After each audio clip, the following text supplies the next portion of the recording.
And in the sight reading category, a sample objective, students will sight read tonal examples using do, mi, and sol, and ti, and the keys of C, G, D, and F, and B flat major at a proficient rating.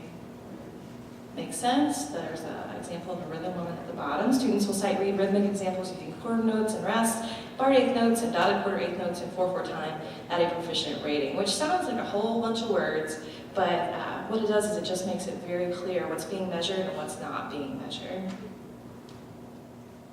Some sample objectives from the vocal technique. Students will sing with appropriate alignment at a proficient level, and they will sing with breath support and control at a proficient level, and proficient defined at the middle school level.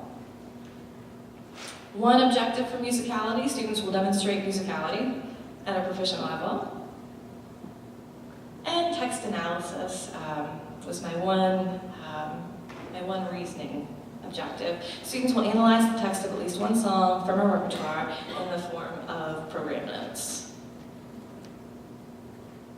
And then here are some sample rubrics. So for the rhythm, for sight reading, I used an additive model. Could they perform in a steady tempo with a sense of meter?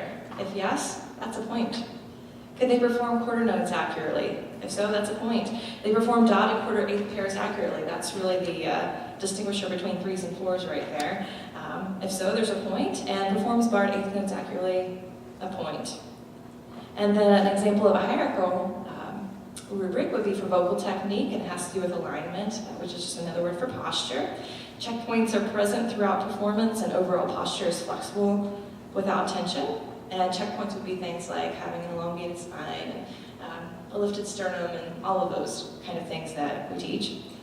A 3 would be where I expected the majority of the group to be. Checkpoints are present throughout performance, but have moments of tension or collapse. And that's where I expected everybody to pretty much be, because who can be perfect all the time? And yet I wanted them to strive for that. So that was the 4. 2, checkpoints are absent for significant portions of performance. And 1, checkpoints are absent throughout entire performance. And a 0 if they did not sing. And then to look at an assessment plan over the 6 weeks, I only measured one thing each week because we're music teachers, we have lots of stuff to do, you can't measure everything every day. And so even though we did everything every day, I only measured and took data on sight reading during week 1, on vocal technique in week 2, and then on week 3, sight reading came back. So if you look, you notice that I measured sight reading weeks 1, 3, and 5. That way I could see progress, hopefully. Vocal technique, I measured weeks 2, 4, and 6, so those were really the 2 big focuses of my data collection. Musicality, I assessed twice, week 3 and week 6, and then text analysis was just a little project that we did in week 5. And that's how you break it down, because again, you cannot measure everything every day, especially if you have a huge class. I'm thinking about student teaching with Liz back there, and I can remember we had a class of 90 middle schoolers, and that's really hard to do.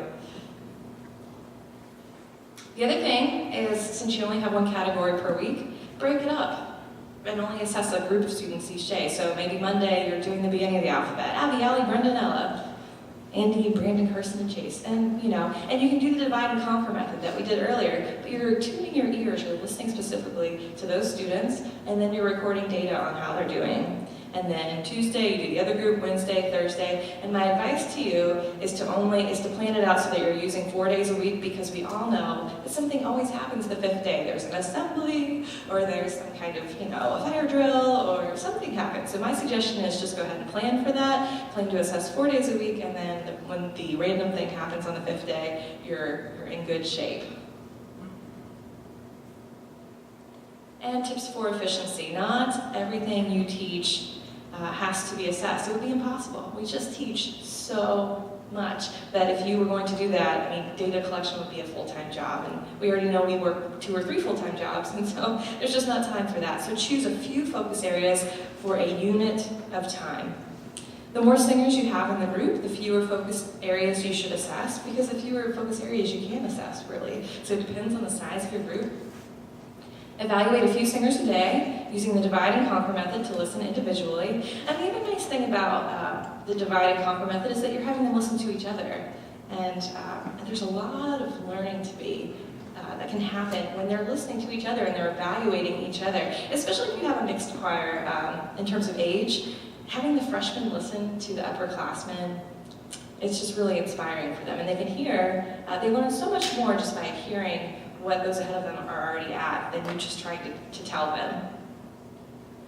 And last one, use assessment to measure growth and to report progress, because that's really inevitably what you're after. You are after, are they growing? Are they getting better? If they all walk in the first day and they all have 4s, then you need to redo your rubric because they need a place to grow. Ideally, you want them to walk in and be at a 1 or a 2, or maybe a 3, and then you want them all to get better. And so, again, if they walk in the door and they're all at a 4, you need to make your rubric harder because you want to show that learning is happening in your classroom. And some final thoughts. Assessment can be a useful tool to track growth in the choral classroom if it is authentic.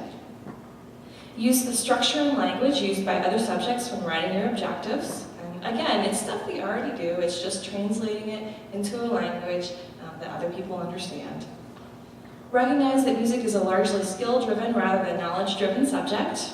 And so that's what we need to measure. We need to use these rubrics, we need to measure the skills because that's what we're doing. And then a final thought, like all subjects, some of the most meaningful lessons we will impart cannot be assessed. And that is a very good thing. That is a very good thing. And grades, different topic for a different day. But assessment is for measuring growth. All right, so at this time, you should have a half-sheet evaluation, so if you would fill that out for me, I would appreciate it, and you can leave it on a chair in the back. And I would also like to open it up to questions and discussion, because I think a lot of growth and assessment can just come from sharing ideas. So if you think you have something that's working well for you and you'd like to share, or you have a question, this is a great time to mention it. I just want to say that I think this was helpful also because we have a new teacher evaluation system, and the teacher evaluation system, we have to put in a goal, like a SMART goal, okay? Is that the one that you're saying? The SMART goal. And it has to be measurable.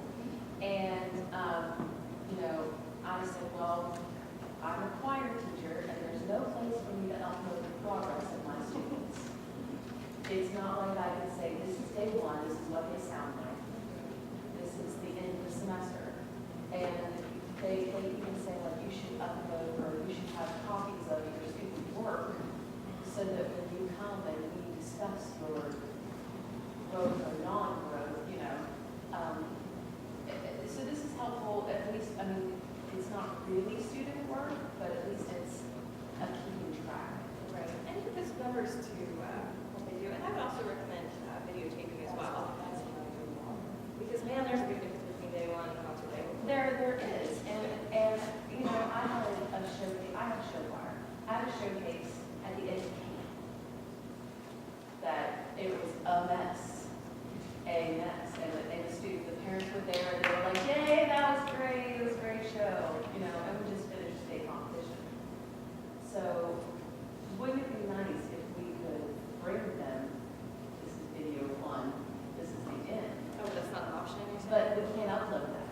They want numbers. We let Tyler School do it earlier last year, so I did this last year, and I taught them at the time, so I used rating assessment, the state assessment.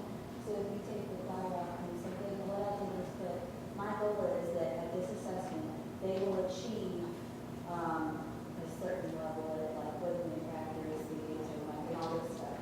So then after the assessment, I put, okay, they achieved it or they didn't achieve it, and I have my score sheet for Well, and that's what I was doing too, but I think that we should be able to show progress They just through want the numbers. skills. And They all only they want want is numbers. So you can use your beginning and ending and get your percentage of improvement, which is all they're looking for. They want to say, did you improve? And I said, you know, I would use the scores from their first competition and compare it to the state. The only problem with that is it's different judges everywhere you go. Sure. So it's really not consistent. It's hard to compare. Which is why if you use your own rubrics, you're Right. at least consistent as the evaluator. Right.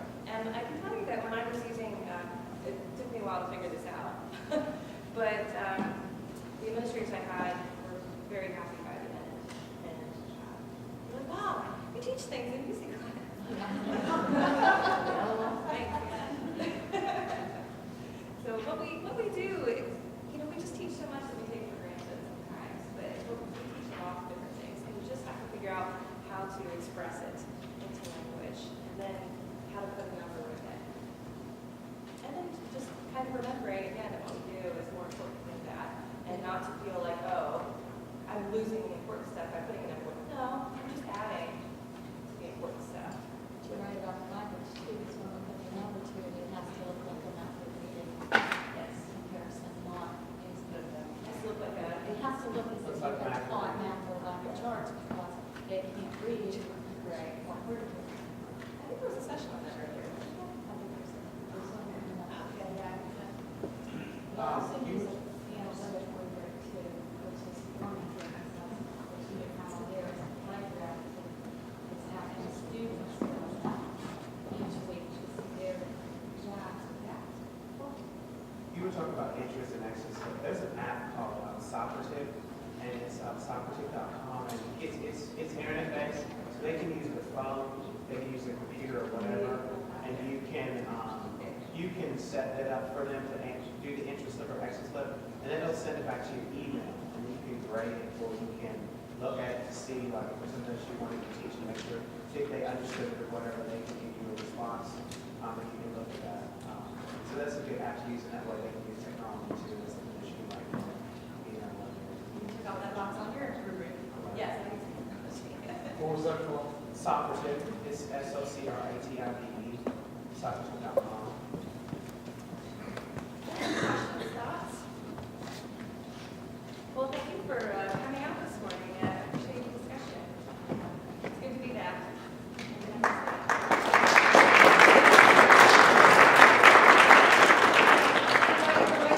Various rubrics that I've used, you can use them to kind of base some ideas, spark some ideas off of, or you could print them off exactly if you think that would be helpful. Yes, absolutely.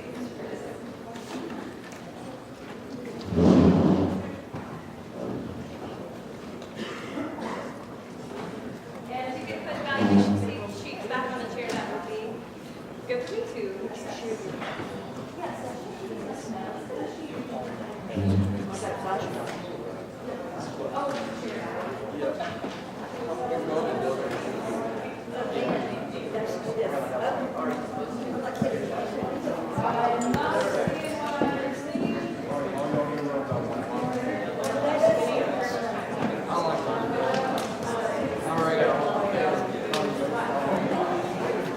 Hey, 2%'s been there. I'm just after obviously.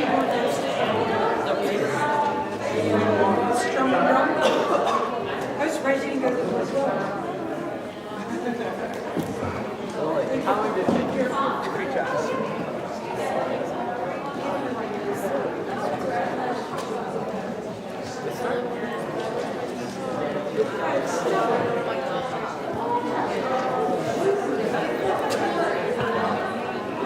Jeez. I don't know if I get in trouble for not going to the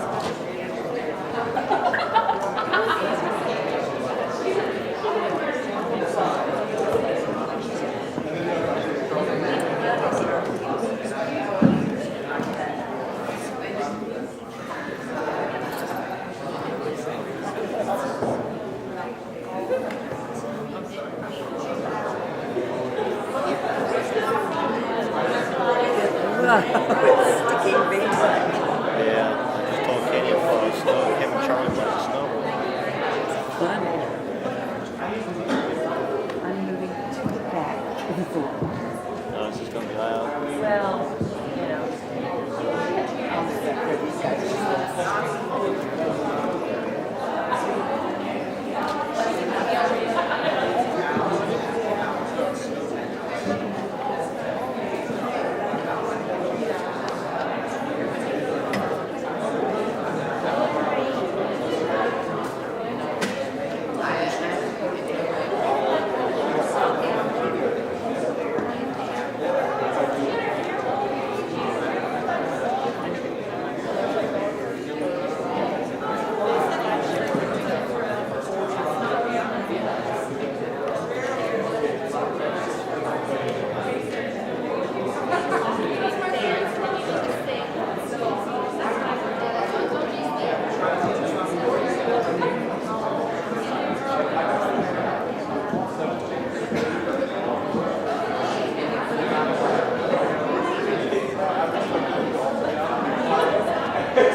Thank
you.